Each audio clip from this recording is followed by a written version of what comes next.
I want to turn to two other stories. One is there was a Supreme Court ruling yesterday, and this has to do with border security. And I want to mention why I really want to talk about it is this.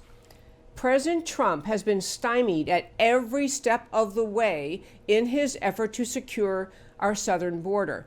Every step of the way. His effort to, for example, say that we're going to actually vet potential refugees coming to America from countries that have a very serious problem with Islamic terror. He had to go through numerous iterations of that order and have several judges at the federal level, federal district and circuit court judges, rule he couldn't do that, issue orders, nationwide orders banning or enjoining his executive order. Finally got that cleared up at the Supreme Court. But the recent case, the case yesterday, had to do with an executive order President Trump put in place related to people seeking asylum. And as we've talked about in the show many times before, asylum is a specific legal term.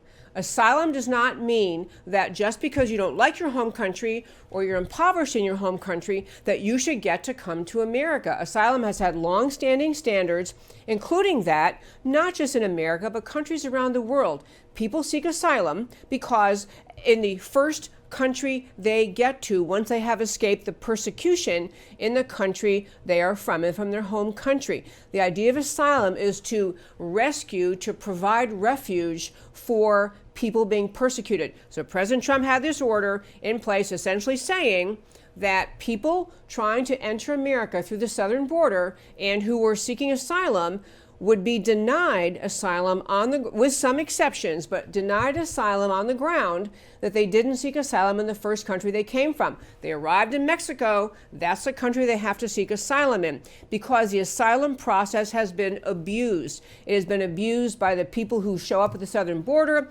with a script in their hands. They're literally reading from a script provided for left-wing organizations, trying to just simply explode the southern border, to obliterate the southern border, allow more and more people to come here. We've had problems with asylum because people come, make their asylum request, and during the time between when they make their request and we finally can get a hearing, they disappear into America's interior, never to be seen again. So Trump's order essentially said, you cannot get asylum if you did not seek asylum in the first country where you, after you left your home country. So naturally that falls on Mexico because most of these people at the southern border, at least ones from Central America, are coming up from countries in Central America and through Mexico, could have asked in Mexico first.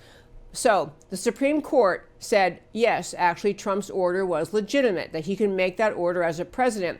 I want to make clear that this is not creating new law. This is not coming up with a crazy idea. It's never been law before. This is affirmation of long-time asylum standards in the world, not just in America, but in the world. And also, the idea that the president has authority to do this has been clear in law for decades. That's the second point I want to make about this case.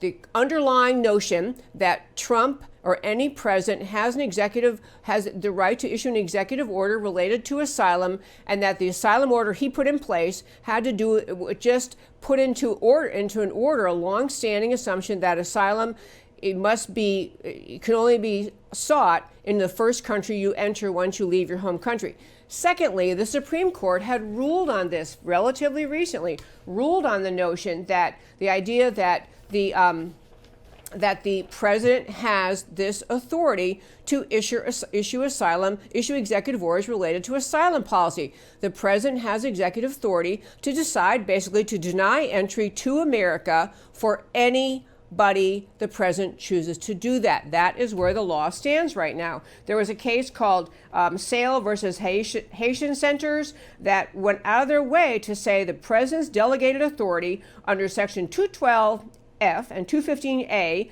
of the Immigration and Nationality Act override any asylum assumptions at all. So the president has statutory authority, constitutional authority to issue this order. But the reason the case is before the Supreme Court is because lower courts, the district courts, which are the federal trial court, and the appellate courts in the federal level, the circuit courts, have routinely simply issued orders denying denying the president's right to issue these executive orders, and they've issued decisions with no basis in law. This is what I want to drive home. There is no basis in law for the orders these district court judges and circuit court judges have made, essentially saying because they don't like Trump or they don't like his asylum policies, they don't like his immigration policies, they just issue orders striking down his executive orders. And finally, the Supreme Court said, no, actually, President Trump has the right, as does any president under the Constitution and under federal statutory law,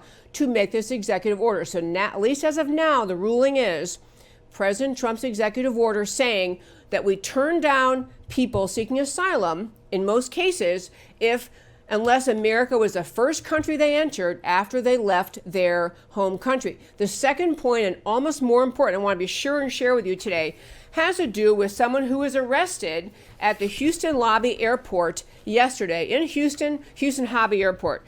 So in Houston, in the great state of Texas, in Houston, there was a guy arrested at Houston's George Bush, it wasn't Hobby, it was George Bush International Airport.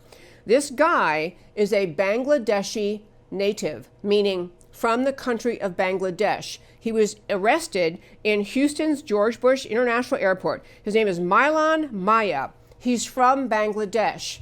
Bangladesh, right now, the country Bangladesh, located between India and Myanmar, is flooded, is festering with former ISIS people, former Al-Qaeda people, Islamic terrorists have filled the country of Bangladesh. This guy, Bangladeshi native, had set up camp in Mexico and was part of an international smuggling ring, bringing humans from Bangladesh through Mexico, and then with false papers, and there were other stops along the way, from Bangladesh to South American countries up to Mexico. And then in Mexico, this guy was helping these people get smuggled into America. He was arrested for his role in transporting at least 14 Bangladeshis over the U.S. border. I want you to stop and think about what that means. This is a guy helping Bangladeshi natives show up at the southern border of America with a fake ID and a fake story, helping these people get into America, and Bangladesh is filled with jihadist terrorists.